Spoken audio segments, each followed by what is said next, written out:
The truth is, most of us weren't taught how to love our lives. We were taught how to survive them, how to chase goals, check boxes, earn approval, but not how to slow down and actually feel something real.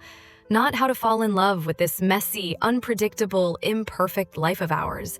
But what if I told you, loving your life isn't a reward for having everything figured out? It's a skill, and like any skill, it can be learned, one mindful step at a time. In this video, we'll explore what psychology, neuroscience, and ancient wisdom reveal about how to love your life deeply, even if it's far from perfect. Because the truth is, you don't need a new job, a new body, or a new partner. What you need is a new way of seeing, and it starts right here. 1. Why we don't love our lives, even when nothing's really wrong. Let's be honest, most of us don't hate our lives. We just don't feel connected to them. We wake up and check our phones before we even check in with ourselves. We work hard, not because it brings us joy, but because we're scared of falling behind. We eat meals without tasting them, scroll for hours without feeling anything. We live surrounded by noise, but deep down, there's a silence we don't know how to fill. The truth is, we're not ungrateful. We're just overstimulated and undernourished. Emotionally, mentally, spiritually, we have more access to comfort than any generation before us. And yet, we're more anxious, more disconnected, and more unsure of who we really are. Why? Because somewhere along the way, we learned this dangerous equation: my life is only worth loving when it looks good enough to impress other people. And so we chase aesthetics over meaning, productivity over presence, applause over alignment. But life isn't a highlight reel. It's not supposed to look perfect. It's supposed to feel real. No wonder we struggle to love our lives. We've been taught to perform our lives, not actually live them. But here's the good news. The ability to love your life isn't something you're born with. It's something you build. By changing what you value, how you pay attention, and what you let define you. And that's exactly what we'll explore next. 2. The science of loving life. What actually works? Here's a hard truth we rarely talk about. Most of us have been trained to chase pleasure, but we've never really learned how to feel joy.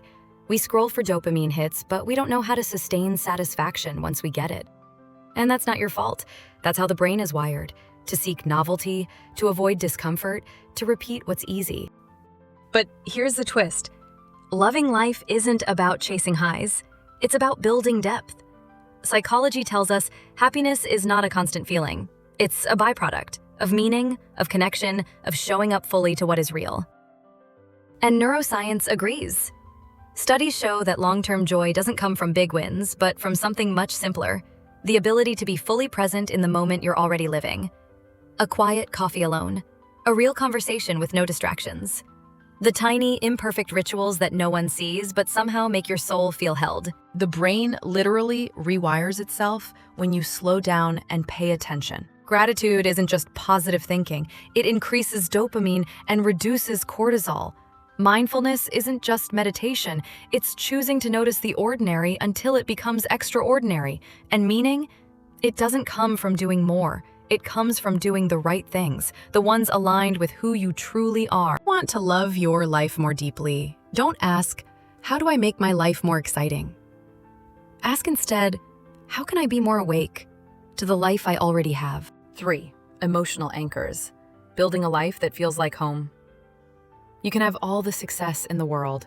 You can check every box, reach every goal, wear the best smile on the outside, and still feel lost the moment the noise fades.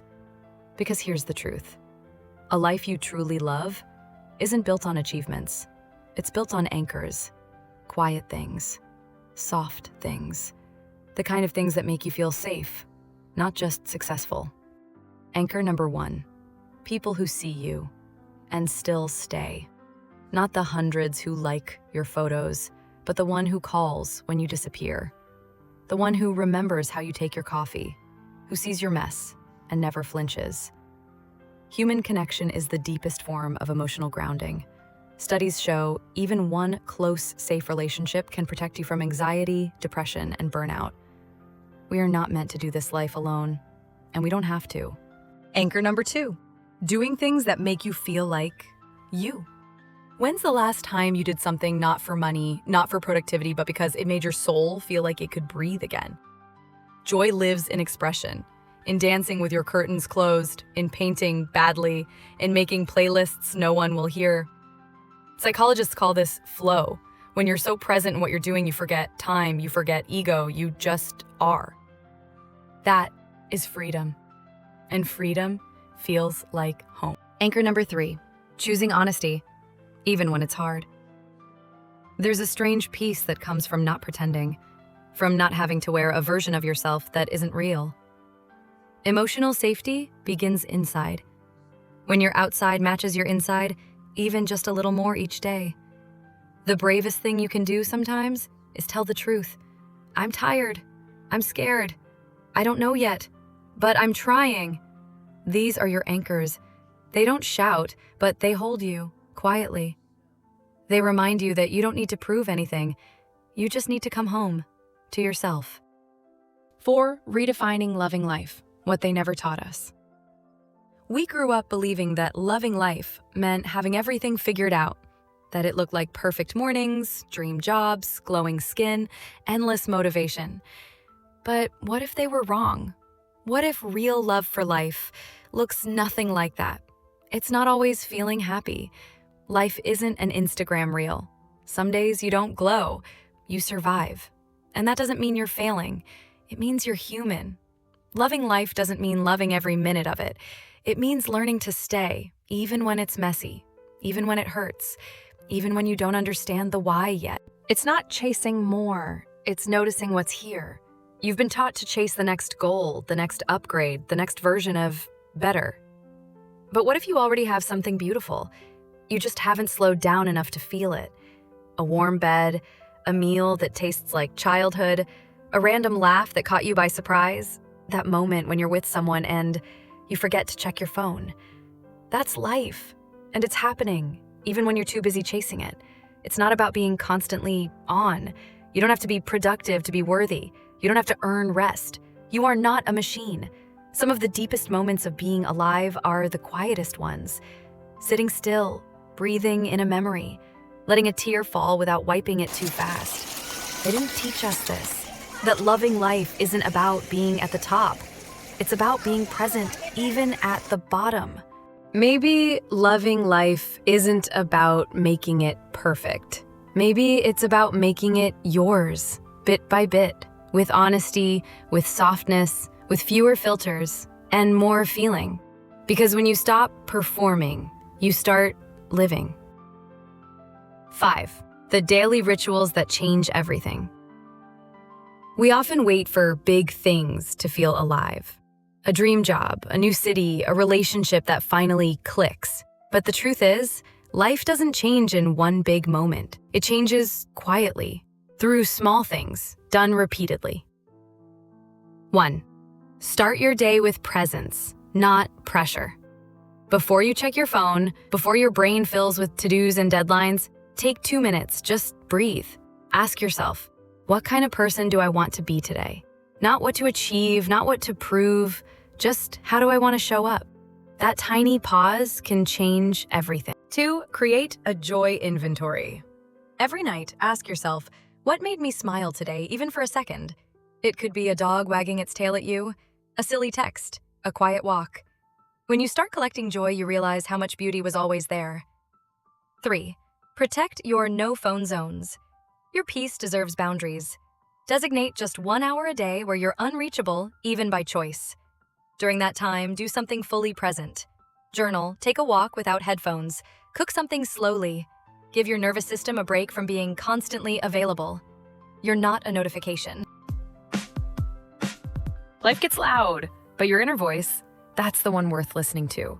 Meditation, therapy, morning pages, even talking out loud to yourself on the balcony counts. Whatever helps you meet yourself again. Do more of that. Connect deeply, not widely. You don't need 50 people. You need a few who see you clearly and let you see them too. Send that "just thinking of you" voice note. Call instead of texting. Look someone in the eye and say, "I'm glad you're here."